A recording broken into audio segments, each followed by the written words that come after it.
therapist, physical therapist on the internet.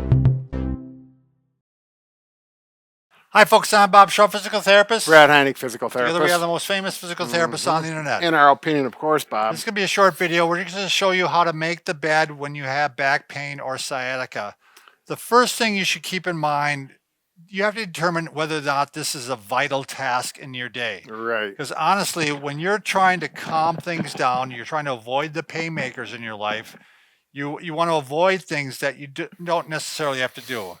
Now, Right. the bed, I don't know what kind of person you are, but for a lot of people, you don't have to make it. You know what I mean? It's still gonna be there the next day. I have a sister-in-law that has to make it. I'm sure. I never asked her, but I'm sure.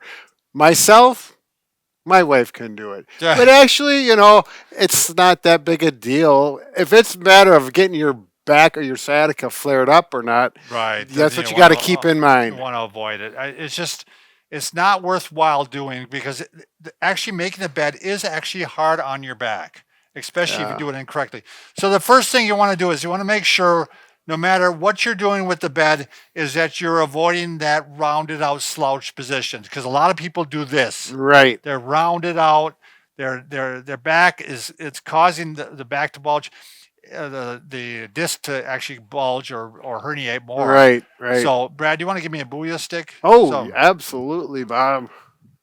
So, well, there we go. Sorry. Got good hands today. So, as Brad and I have mentioned many times on a lot of the other videos, is that you want to be in a position where your back is aligned like this, the locked-in position. Right. So, you're going to want to have 3 points of contact if you think about it. Not that you're going to use a stick like this, but this is what you want to visualize. Here. Yeah, 3 points of contact. And all the movement is coming from the hips and the knees.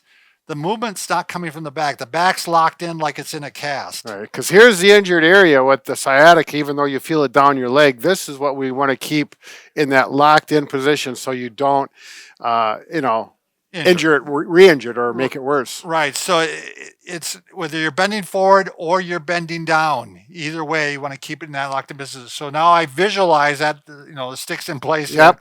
And I'm leaning over the bed when I'm making it. The other thing is, as much as possible, when you're working with the bed, is you can either put your leg up like this, because this takes some stress off the back, makes it easier to keep it straight. Yep. Or just putting your hand on the bed can actually unweight the spine. This So, makes a big difference. One hand you'll be working with, the other hand will be resting or taking weight off of your back. Now you can also put the hand on your knee. Sure. This works just as well. Also, we've seen it where people, like when they're working in the garden, stuff like that, they put their elbow on the knee. Right. Yep. But look how they're really keeping the back straight. So, but the hand on the knee even here works here as you work on the bed and lean forward here.